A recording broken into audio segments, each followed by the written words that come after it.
Oficina Distrito HQ.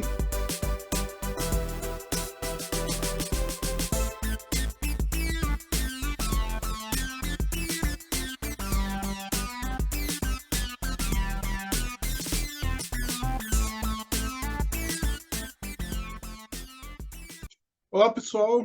Bem-vindo aí à 8ª videoaula da Oficina Distrito HQ. Aula passada a gente conversou sobre o cenário, a perspectiva como possibilidade narrativa, e acredito que com essa aula a gente deixa um pouco essa parte dessa retomada, desse ensino do desenho para trás, né, e foca agora na narrativa, no quadrinho que a gente vai produzir, né? Nós já temos aí um roteiro esboçado, todo mundo já está trabalhando nesse roteiro, já temos personagens. Agora que nós temos também, né, o roteiro, o personagem e o ambiente onde a história vai se passar, o terreno onde a história vai se passar, como que ela vai narrar, fazer parte da história, a gente vai focar na narrativa de quadrinho, né? Então, o que a gente precisa lembrar em termos de quadrinhos, a gente retomar um pouco do que a gente falou sobre em relação da imagem lá no começo das aulas, como que a imagem, o quadro, por exemplo, né, a pintura, um desses quadros que tem aqui atrás, eles são uma imagem simultânea, né? Tudo que está presente na imagem está presente de uma vez só, né? Você observa a imagem de uma vez só, você capta ela de uma vez só, e a partir do momento que você pensa sobre ela, você organiza uma linha de pensamento e reconstrói uma temporalidade, né? A temporalidade que está lá na imagem única, ela é uma temporalidade que é circular, que você constrói a partir da fruição da imagem, da sua contraposição com a imagem que está ali à sua frente, né? A partir do momento que você pensa sobre essa imagem, você historiza essa imagem, né? Você lineariza essa imagem, tá? Você reconstrói o tempo da imagem da maneira como você interpreta. O quadrinho, ele vai pegar esse processo, né, de pegar uma cena e transcrever a temporalidade dessa cena, ela vai representar essa temporalidade no espaço, né? Então, esse aspecto dessa narrativa do quadrinho é essa linearidade, é esse aspecto de um pensamento que exerce uma temporalidade, né? Um início, um fim, na página representado por imagens, né? Então, é o espaço que representa o tempo. É o tempo representado no espaço, né? Então, esse é um elemento que é muito importante para a gente ter em mente na hora de produzir a nossa história, como que essa temporalidade da nossa história vai ser representada na página que a gente vai construir. O Will Eisner, né, ele vai ser bastante direto na maneira com que ele, da forma como ele vai falar com relação ao tempo no quadrinho. Ele vai falar como que determinadas ações representadas podem representar o tempo, né? Como que a imagem de uma gota pingando de uma torneira pode representar o tempo de formas diferentes, como que você pode dilatar essa gota caindo e fazer com que ela tome mais tempo, da mesma maneira como apenas a mudança de um quadro para o outro, você já pode demonstrar como que é essa brevidade do movimento da gota, mas a chave é justamente essa transição de quadros, né? Como que a transição de um quadro para o outro vai representar essa mudança temporal, esse andar do tempo, tá? O Scott McCloud ele fez um trabalho grande de pesquisa para criar 6 categorias de transição de um quadro para o outro que vão ser responsáveis pela representação desse tempo. E essas categorias é que a gente vai dar uma olhada hoje, que a gente vai conversar sobre elas, né? Exatamente como que a gente vai pensar e representar esse tempo nessa narrativa. Tá? A primeira categoria que ele vai falar, dessas 6 categorias, é a transição de momento a momento. Tá? Como vocês podem observar aí na imagem, essa transição de momento a momento, ela pode ser demonstrada, aqui o MacLeod ele demonstra essa transição de momento a momento. Né? Ele vai definir essa transição de momento a momento como uma única ação retratada em uma série de momentos, né? Uma ação única subdividida numa série de momentos, né? Tem alguns exemplos que eu peguei aqui para mostrar de outros quadrinhos que vão trabalhar essa relação aí de momento a momento, tá? Eu vou mostrar aqui para vocês. A gente tem aqui, por exemplo, do Gabriel Góes, essa transição de momento a momento, nesses 4 quadros, onde a ação é o personagem caindo nesse vórtice, e a gente tem os momentos deles divididos, né, ele se aproximando do observador, tá? Onde a gente pode observar aí essa transição, tá? Esse do Gabriel Góes, né, do Billy Soco. A outra imagem que eu vou mostrar para vocês de momento a momento, ela é desse quadrinho Ex Aparatos, Daniel Lopes, tá? Daniel Lopes e Rafael Triandópolis, tá? E aí a gente vê nessa cena o movimento do personagem, né, acertando o taco na cabeça desse infeliz aqui que recebeu o movimento, né? Então a gente tem o momento a momento aqui do movimento do taco, né? E o último quadro a gente já tem a mudança, ainda é o mesmo momento, só muda, né? A gente inverte o ponto de vista e a gente tem aqui a pessoa recebendo atacado, tá?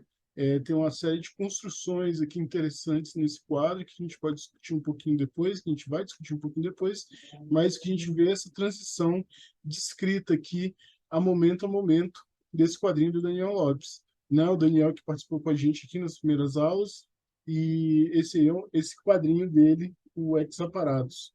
O outro exemplo que a gente tem a momento é esse quadrinho do Lucas Guerri, né? Onde a gente tem aqui o Lucas, que ele trabalha muito com esse momento fixo, né? Ele vai trabalhar bastante sobre esse quadrinho assim de uma forma poética, né? Aqui ele tem esse fogo apaga, a imagem da lâmpada, momento a momento, a pessoa ligou aqui, mudou, e ela apagada, momento a momento, né? Então a gente tem momento, uma ação e outro momento. Nessa ação a gente já vai conversar um pouquinho sobre ela. Então, essa ação, né, essa mudança que o do Lucas de momento, ação, momento, a gente já entra na segunda relação que o MacLeod vai definir, que é essa relação de ação para ação, que ele vai dizer como um único sujeito, né, um único sujeito, é, esse termo ele tem uma tradução em inglês que é o subject, que não é sujeito, seria a tradução, mas assunto visual, né? Um único assunto visual, ou seja, algum elemento visual da cena, ou seja, pessoa, objeto, etc. E em uma série de ações, né? Uma única pessoa numa série de ações, né? Que se passam num determinado tempo. Aqui a gente vê o exemplo que ele vai dar, né? Que ele vai dessa transição. A gente vê a pessoa, o personagem que bateu nas mãos, ela corre, pula, né? Pula no cavalo olímpico, aterriza o salto, se posiciona, depois encontra aí com o treinador, pede para sair e vai no banheiro e vomita, né? A gente tem uma página inteira, várias ações acontecendo num determinado período de tempo com o mesmo personagem, né? Com o mesmo elemento. Para a gente ver, eu separei aqui também outros exemplos dessa ação por ação. Esse outro exemplo que a gente vai dar de ação por ação vem desse quadrinho também, do Daniel Lopes, é um quadrinho azul, não tem nome, Satina Azul, o nome da produção dele. Vocês vão observar que a gente tem aqui o mesmo personagem, né? Que afinal tem o quê? Na segunda tira temos ideias, e no segundo quadro temos ideias, no terceiro quadro, ou as ideias têm a gente, né? Então a gente vê a câmera se afastando, ele não está mostrando um único movimento, né? Ele está abrindo, mostrando as pessoas, né, com as mesmas camisetas, né? Então você tem essa diferentes ações aí acontecendo, por isso que elas parecem muito similares, né? Mas são, né, ações diferentes aí, divididas no tempo, né? Tá? O próximo exemplo que a gente tem aqui de ação para ação também é do Lucas, né? Do Lucas Guerri, tá? Esse é do quadrinho dele chamado Quadradinhas, tá? O primeiro que eu tinha mostrado para vocês é da revista Samba. E aqui a gente tem esse lobo, né, esse coiote, no cenário fixo, né, nesse cenário do deserto, e a gente tem alguns momentos, né, dele caminhando em direção ao horizonte. Por que que não é, momento a momento, né? Porque a gente não tem uma única ação representada como né? Eu posso dividir essa cena, mostrar esse movimento aqui em vários momentos, em vários quadros, né? Mas considerando que o que está acontecendo não um quadrinho de ação por si só, então cada movimento, né? Cada direcionamento do lobo, a gente pode separar como ações diferentes do lobo, né? Nesse momento ele está caminhando de frente para o observador, da esquerda para a direita, depois ele avança para o fundo, né, em direção ao lado direito do cenário, depois ele troca de lugar, vai para o lado esquerdo. Então, essas mudanças de ação, ações diferentes, né? Então, já categoriza como ação, como ação por ação, tá? Só para a gente ter, assim, essa ideia. Para deixar um pouco mais claro, a gente vai ver aqui um outro exemplo, esse exemplo aqui é bem legal, e é um exemplo do quadrinho Lobo Mal, que eu já falei para vocês aqui em outras videoaulas, esse quadrinho aqui, né, de Dani Boninho, tá? É, Dani Boninho tem essa sensibilidade do quadrinho japonês, e eu sei que, às vezes, quando eu falo quadrinho japonês, cai num certo clichê, mas eu quero dizer a sensibilidade do timing, né? E que a gente observa com muita facilidade aqui nesse exemplo, né? A gente tem uma transição de ação para ação nessa primeira página, onde a gente tem o personagem se afastando das outras crianças, né? Ele pega aqui um jogo na mochila, senta no canto do pátio, do colégio e começa a jogar. Na próxima página, aí a gente já tem uma diferença de transição.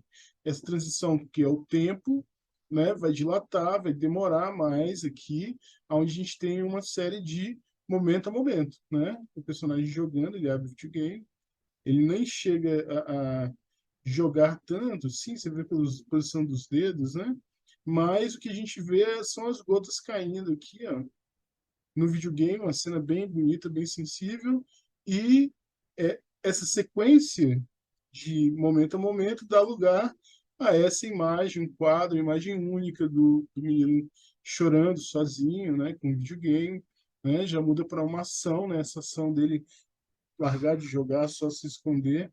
E aí a gente tem a continuação novamente de ação para ação. Chega a pessoa com um pirulito, pisa nos pés dele, e aí muda novamente e a gente vê o rosto da menina, né?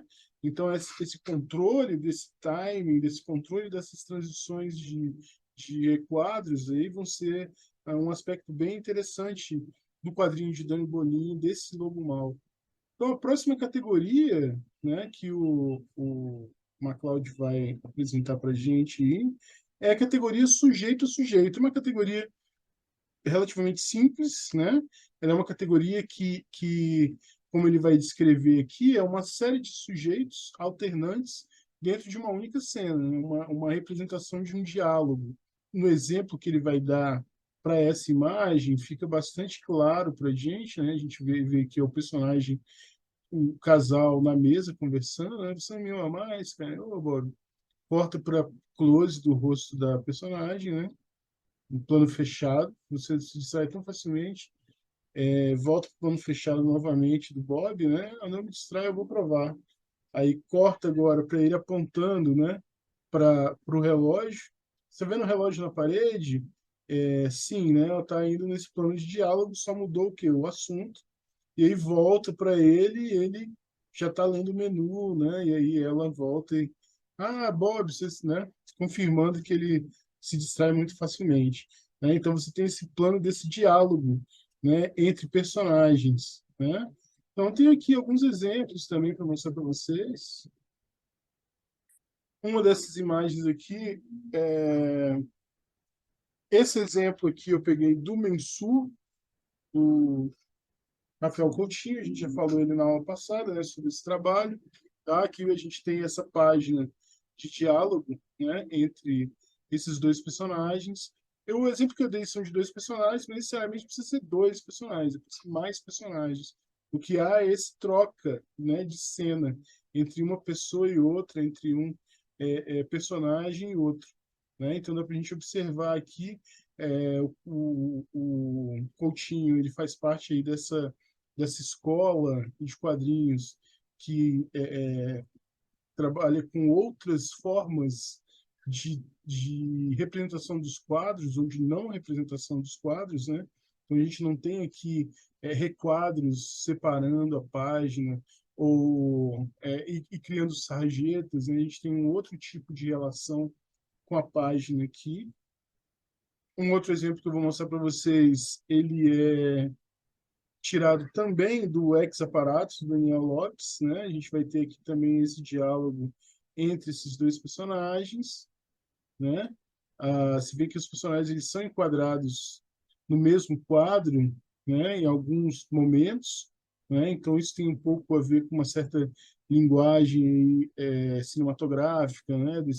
Desse plano fechado com duas pessoas, tá? Mas o quadrinho, lembrando que o quadrinho ele tem a sua própria linguagem, né? Então nem sempre a descrição cinematográfica vai abranger, né? Vai conseguir descrever esses elementos do quadrinho, tá?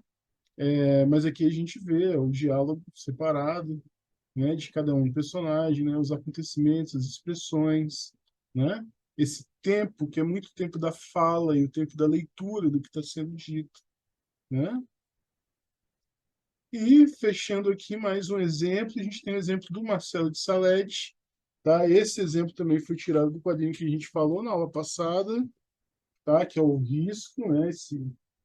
Esse álbum aqui do Salete, que é bem interessante, uma fase, né? Uma fase ainda urbana, né? Da produção do Salete, antes de trabalhar com o quadrinho histórico dele, né? Então a gente vai ter aqui esse transição de sujeito a sujeito, né? Entre diferentes personagens, né? E aí a gente tem também aproximações e afastamentos do ponto de vista. Esse é um elemento que a gente vai estar falando na próxima videoaula, né? Como escolher, né, esses pontos, esses elementos, né? Como que eles vão estar presentes ali. Como que a gente vai escolher representar os nossos personagens, né? De que maneira. A próxima categoria, então, que o do MacLeod vai ser a categoria de cena a cena, né? De cena a cena são transições entre distâncias significativas de tempo e ou espaço. Ou seja, são distâncias, transição de um quadro para o outro, onde vai ser um distanciamento, seja no espaço em que cada uma acontece, seja no tempo em que cada uma acontece, né? Que pode ser, como o próprio exemplo que ele vai dar, que é bastante didático, né? Vai dá para a gente observar o que tipo de transição que ele está apontando, né? Então a gente vai ter aqui, ó, vou ficar sentado aqui até que passe algo de bom, como quiser. A pessoa sai. Um ano depois, está a pessoa, cadê a caveira dela em frente à televisão? Então você tem essa transição de um ano. No último quadro, enquanto isso em Paris, sei ladrão, volte aqui. Então, ó, transição de um ano, transição de sei lá quantos mil quilômetros. Tá? Então, essa transição cena a cena, né, tem esse espaço de tempo ocorrendo entre um e outro, né? E aí eu trouxe alguns exemplos aqui para mostrar para vocês também. Esse exemplo aqui vai ser do André Kitagawa, né? É o outro quadrinho que eu apresentei na aula passada, tá? O Chapa Quente, do André Kitagawa, tá? Quadrinhos aí bastante urbanos, o André Kitagawa é um desenhista que eu gosto muito, quadrinista que eu gosto bastante.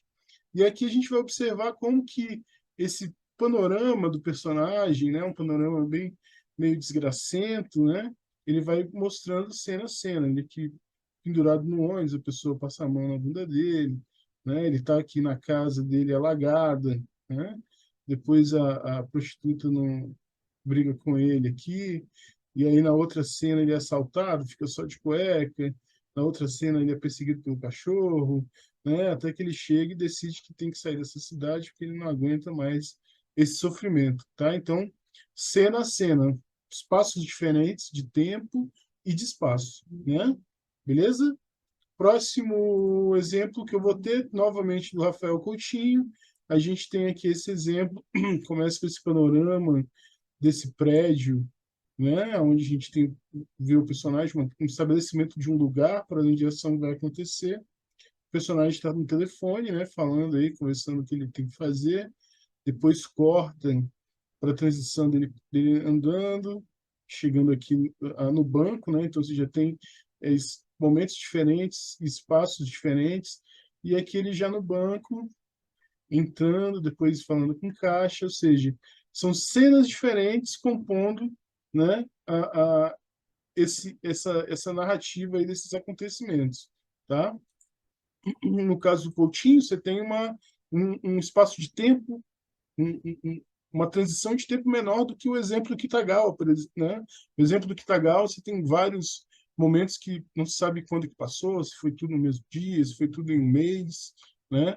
Aqui a gente já pode dizer que se passa em um dia, em algumas horas.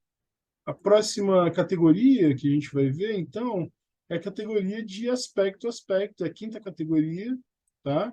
Aonde ele vai definir transições de um a outro aspecto de um lugar, ideia ou estado de espírito. Essa transição de aspecto a aspecto é uma transição muito interessante, porque ela remete aí não só a certos mangás, certos mangakás, né, que costumam usar isso de maneira bastante ostensiva para criar uma ambiência em torno da cena que ele está construindo, né? Você vai mostrar um prédio, mas aí você vai mostrar qual que é a sensação, o sentimento daquele prédio, e você começa a elaborar cenas, pequenas cenas que estão acontecendo ali em volta, ou que tem a ver com aquele momento, ou com um sentimento que o personagem está sentindo.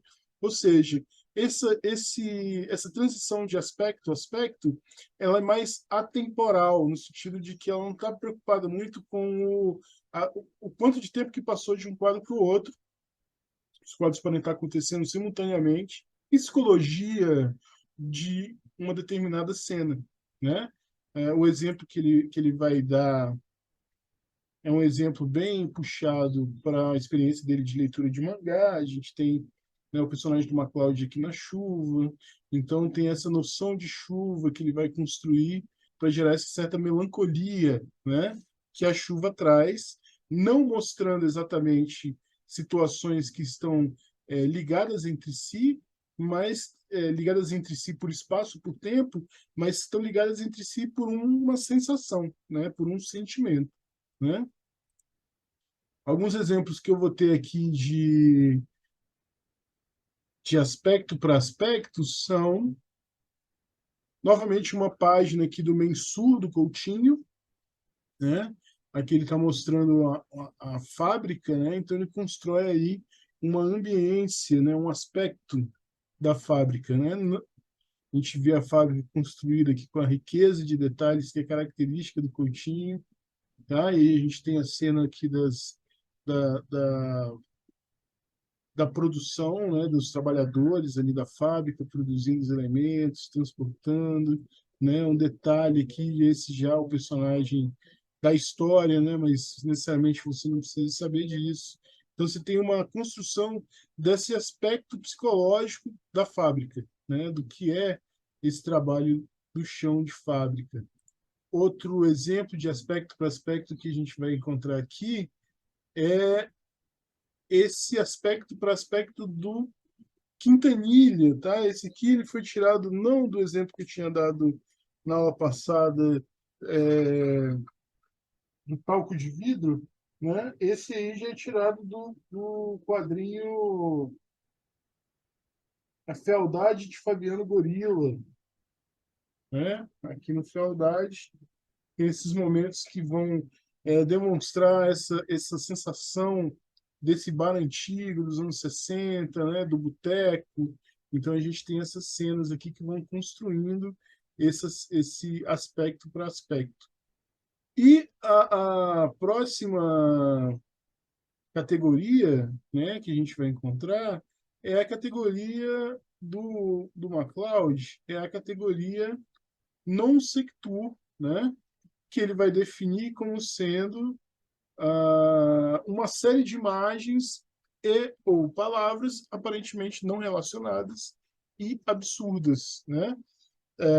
O non sectur ele vem nesse esforço de criar uma tensão de leitura, né, a partir dessas imagens aleatórias, né, que diferente do aspecto para aspecto que estão relacionadas entre si de uma maneira que você capta visualmente, o non sectur você constrói essas relações sem necessariamente elas existirem, né?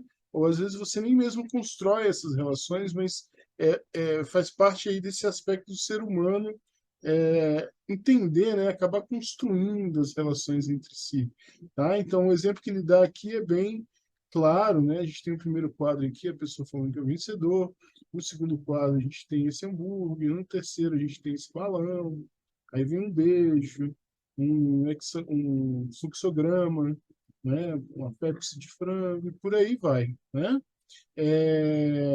Por mais que as imagens não façam sentido, a gente acaba criando um certo sentido com essa leitura, né? Mas sempre é um trabalho de tensão, né? Onde você tensiona o seu leitor, tensiona a sua leitura, tá? Eu tenho alguns exemplos aqui desse non sectur. Primeiro non sectur, a gente volta aqui para o Daniel Lopes, né? A gente vai ter essa tira do Daniel Lopes lá do quadrinho azul, tá? Ontem tive um sonho, e a gente tem aqui essa cena de prisão. Você dormia no meu colo tranquilamente, sob nossas cabeças o anúncio do fim do mundo, né? Então essas três imagens elas não têm relação entre si, né? Mas elas constroem uma relação a partir do texto que está sendo colocado, a partir, né, essa ideia de sonho já carrega consigo uma categoria non sequitur, né? Você encaixa, né, no sonho essas imagens variadas com mais tranquilidade. Essa próxima cena é um quadrinho chamado Collage, né, do artista plástico Pedro Ivo, que foi publicado aqui na revista Novo, né? E é uma colagem de imagens, né, que tem colocadas em sequência e que trabalham aí o non sectur não só na sequência, na transição dessas imagens, mas a própria justaposição e colocação desses elementos colados na imagem, como que eles se vão relacionar uns com os outros, né? Então esse é um exemplo bastante extremo desse non sectur, né? Outro exemplo que a gente vai ter é esse quadrinho que está na revista Samba número 3, tá? Esse quadrinho que é do Eduardo Belga, tá? Que a gente tem a sequência de imagens, né? De insetos, de fogo, né? De casas, ambientes familiares, né? A gente consegue construir um, um elemento, que a gente constrói aqui uma narrativa, né? Porque a gente tem essa série, essa organização, né? Quase como coleção de insetos, né? De elementos, como elementos incendiários, né? Elementos urbanos, tá? Mas eles necessariamente eles não têm não está explícita essa relação, né? Se ela é passada, a gente não sabe dizer qual é a relação que vai ter do inseto com o palito de fósforo, com o ursinho na cama, né? Então, é um non sequitur que transmite, mas não transmite uma sequência, uma ligação entre eles, não é óbvia, né? Tensiona o leitor. Então, essas são as categorias do MacLeod. Não são as únicas categorias, né? Uma das grandes críticas que a gente tem com relação a não só ao quadrinho do MacLeod, mas aos leitores de MacLeod, é que o que ele coloca lá não é final, né? Existem outras categorias que podem ser estudadas, né? Podem ser descobertas. Um dos autores que eu já citei aqui e que tem um trabalho que desafia, né, a compreensão dessas transições é justamente o Lucas Guerri, né? O Lucas Guerri em quadradinhas, se esse quadradinho, se não me engano, está no volume 3, é um trabalho diário que o Lucas produz, sempre com esse mesmo formato, sempre com essa mesma grade, né? Às vezes transitando ali um pouco entre um quadrinho, às vezes abstrato, às vezes como que essa abstração funciona presa nessa grade fixa que ele vai trabalhar, né? E que nem sempre também é fixa, mas ela sempre vai ter o mesmo espaço, né? Então, esse quadrinho do Lucas, ele desafia diretamente essas questões que essas categorias do MacLeod. Só para mostrar para vocês alguns exemplos, né? Aqui a gente tem esse quadradinhos, por exemplo, que a gente sabe que há uma transição dos planetas, né? Os planetas transitam em torno do Sol, né? Mas que dificilmente a gente pode dizer que tipo de transição se dá de um quadro para o outro, né? Um non sequitur, não é um non sequitur, né? Por que que esse quadro existe aqui? Por que que esse quadro está posicionado aqui? A gente sabe que é uma imagem inteira subdividida. Então, que transição é essa da imagem inteira subdividida? Que é muito interessante porque esse tipo essa imagem fixa dividida em quadros é um exercício que foi muito praticado por exemplo, no início do século XX, né, em quadrinhos como Gasoline Alley, né, onde você tinha a cena ah, do quintal da casa, um churrasco acontecendo, e essa cena, que era uma única cena, era dividida em vários quadros, onde acontecimentos eram subdivididos. Então, né, não é de hoje que se desafia essa categoria do MacLeod, mas o Lucas, ele, de certa forma, deixa isso bastante explícito, né? Um outro exemplo que a gente tem, esse exemplo aqui, que a gente pode olhar, por exemplo, e dizer que são uma transição de ação para ação, que a gente tem diversas ações diferentes aqui. Mas, na verdade, não tem nenhuma ação sendo feita. O que a gente tem é o nosso olhar, o olhar da pessoa que está olhando essa planta de construção e está transitando pela planta. Não quer necessariamente dizer que ela está atuando dessa maneira, né? Então, se não é uma ação para ação, de que tipo de transição a gente está falando aqui, né? A gente está simplesmente dividindo uma imagem em quadros diferentes, né? Em vez de ser como essa imagem anterior, que esses quadros formam um desenho maior, né? Esses quadros aqui do mapa poderiam, de forma alguma, da maneira como você organizar, criam um mapa inteiro, né? São visões desse mapa, mas que não denotam nenhuma ação, né? Não quer dizer que essas ações estão sendo feitas, né? Mas quando a gente vê o último quadro, que é um quadro maior, a gente vê que essa construção aqui com os pedacinhos, né? A gente não sabe dizer, a gente vê como que era para ser na mão do personagem, como que ficou depois de pronto. Mas mesmo assim a gente sabe que foi construída essa luminária foi construída, mas os quadros anteriores não representam a construção dessa luminária. Não tem como você saber qual é a diferença de tempo de um quadro para o outro, né? Tudo que a gente tem são olhares diferentes para um mesmo pedaço de papel, né? Então, novamente, desafiando essa questão dessa transição. Um outro exemplo aqui, que é um exemplo legal da gente mostrar, é essa cena do carro em movimento, né? Os dois personagens, um falando falta muito, lá embaixo o outro fala falta, então é sujeito para sujeito, mas entre esses sujeitos você tem um movimento físico do carro representado por esse meio que um S, né? Então esse carro ele muda a forma de você enxergar o quadro, né? Da esquerda para a direita, da direita para a esquerda, você vê meio como que um carro que passa entre dois quadros, né? Você inverte que a temporalidade é mudada. Se a gente lê de um quadro para o outro, a gente vê uma mudança, né? Com certeza, de ação para ação, né? Aqui está dirigindo, aqui está falando. Mas aqui a gente vai para o mesmo carro, não se sabe se ele está andando, não muda o cenário, né? Sabe-se que ele está andando, mas não muda o cenário. Não dá para dizer que velocidade que ele está andando, né? E aí a gente volta para a resposta do personagem. A gente tem essa noção de que falta muito, né? Mas essa noção ela meio que atravessa, ela falta tanto tempo que a noção de tempo se perde, né? E que tipo de transição é essa? Que tipo de time é esse que o Lucas está discutindo aqui, né? O Lucas é um quadrinista, artista plástico, que o interesse dele é investigar esse espaço da página como espaço de jogo. E nisso ele, né, incorre grandes descobertas, né? Que a gente ainda precisa avaliar e discutir, né? Um quadrinho como Quadradinhas, né? Sempre vai oferecer aí várias opções e novas visões sobre essas transições de quadrinho, tá?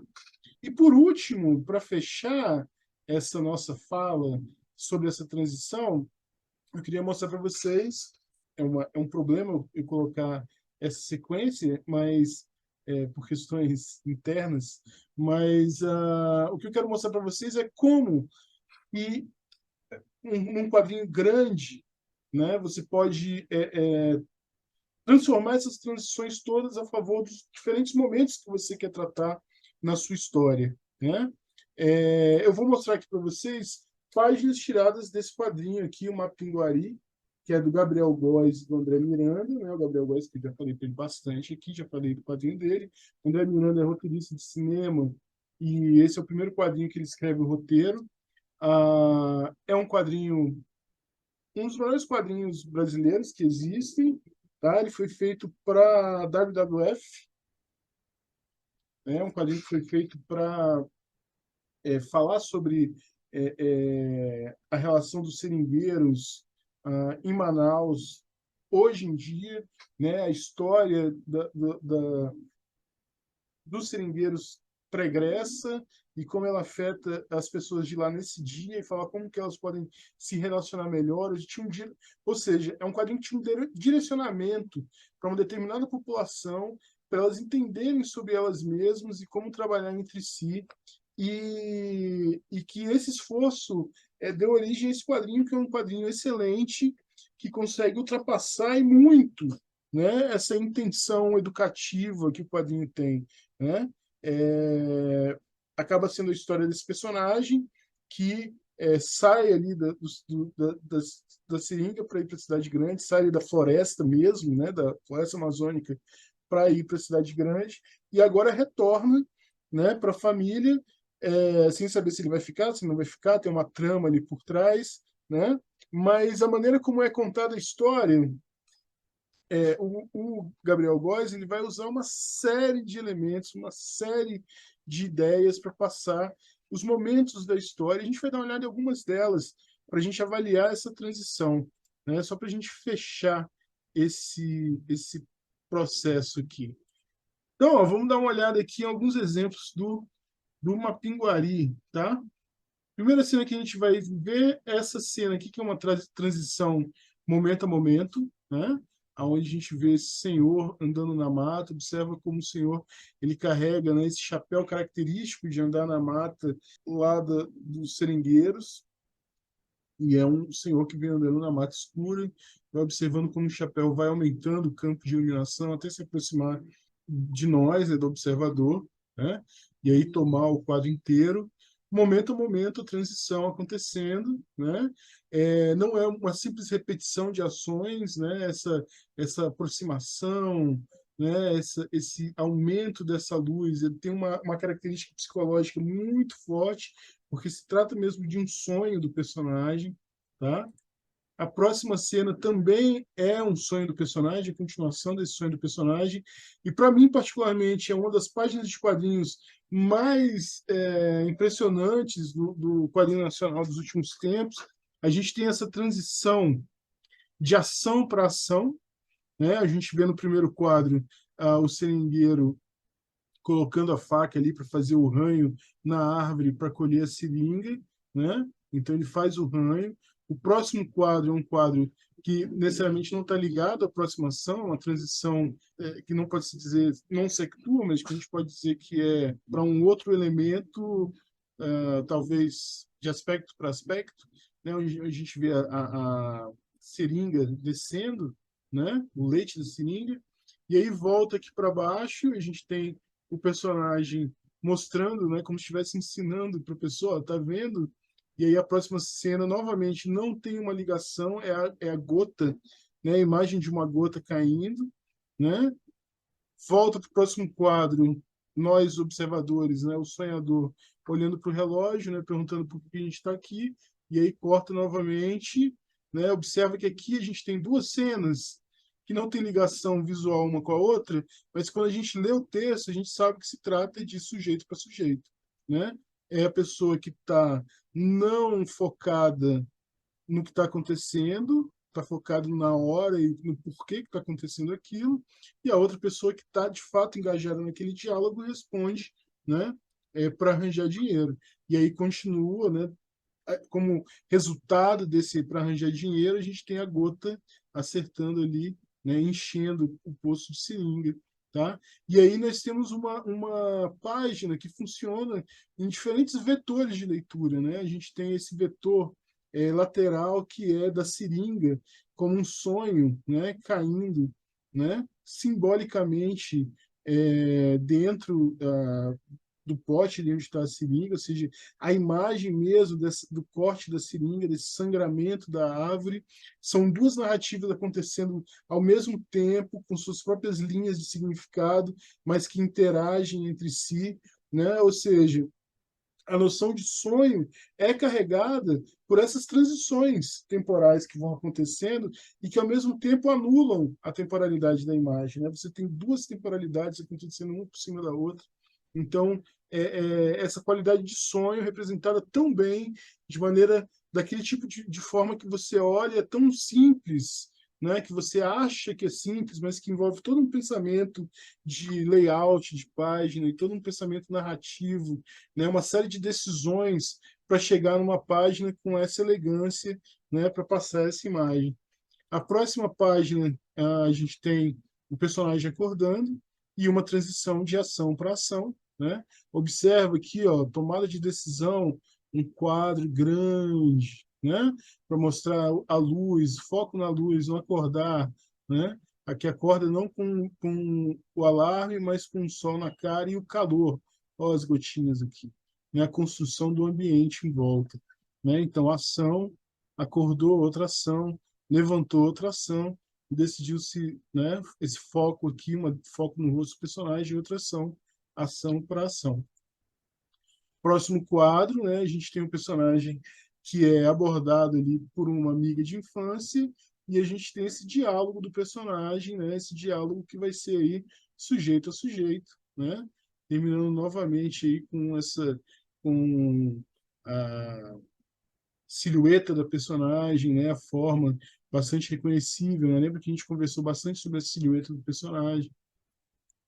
Próxima página, a gente vai encontrar aqui o cena a cena. Né? O personagem decide ir para o bar e a gente tem essas cenas, né? Esse momento que o gato acorda aqui, ele passando por um lugar que tem esse gato que ele acordou, e aqui ele já está no bar, já é uma outra cena, né? E aqui a gente já tem esse outro ponto de vista do bar, transição cena a cena. E aqui a gente vai ter essa outra transição de aspecto para aspecto. Novamente uma cena de sonho, e essa cena de sonho, esse elemento do sonhar, e que pode estar muito ligado também àquele aspecto dessa primeira página, dessa segunda página que eu mostrei para vocês, né? Essa diferença que aqui ele é aspecto para aspecto, mas também tem outra ordem de leitura, né? Mas que aqui vai estar construído, né, o aspecto do amassar do cigarro, do serpentear da fumaça, a lua novamente, né? Essa lua já vira o homem caminhando no escuro com a sua lanterna de cabeça, né? Então você tem aqui diferentes aspectos que criam esse essa essa esse estranhamento do sonhar, né, desse sonho que ele está tendo, né, que tem a ver muito com memória, tem a ver com outros elementos aqui que a gente vai saber lendo a história. Né? E aqui a gente vai ter uma outra sequência de momento a momento, né? Do personagem novamente riscando a árvore para tirar a seringa da árvore. Né? Então a gente vê que né, uma série de, né, o mesmo momento ele riscando a árvore, né, para sair a seringa dos cortes, tá? Momento a momento, uma dilatação, tem uma razão para se ter essa dilatação, né? E aí a gente tem essa construção dessa imagem, dessa cena. Então, o que a gente encontra no Mapinguari é essa sequência de elementos, essa sequência de timings, essa sequência de caminhares que são frutos desse controle muito preciso que o Gabriel Góes vai ter da narrativa dele, né? Que junto com o material que veio do roteiro do Miranda, vai gerar esse quadrinho, né, muito rico, tá? E mostrando o porquê desses elementos, dessas riquezas. Então, pessoal, para vocês terem em mente, tá? E pensarem. Quem tiver interesse no Mapinguari, ele tem uma versão colorida, assim, minha versão é preto e branco, ela tem a versão recentemente colorida pela FTD. Ela, inclusive, concorreu aí a um prêmio Jabuti, se eu não me engano. Mas eu sugiro realmente que quem tiver interessado vá atrás, é um trabalho excelente. Tá, pessoal? Então, acredito que, graças a esse meu problema que eu tive no meu ombro, a gente ainda tenha mais 2 vídeos. Esse vídeo ficou bem grande, mas justamente para compensar a live que a gente, né, não teve sábado passado. Então, acredito que a gente ainda tenha mais 2 vídeos essa semana e a live do próximo sábado, dia 31, tá? Então, fiquem de olho aí, fiquem atentos a esses vídeos. Qualquer dúvida, entre em contato comigo e a gente vai seguindo com a nossa oficina, beleza? Na live, a gente já vai trabalhar bastante e botar aí o nosso quadrinho para funcionar, certo? Então, pessoal, até a próxima.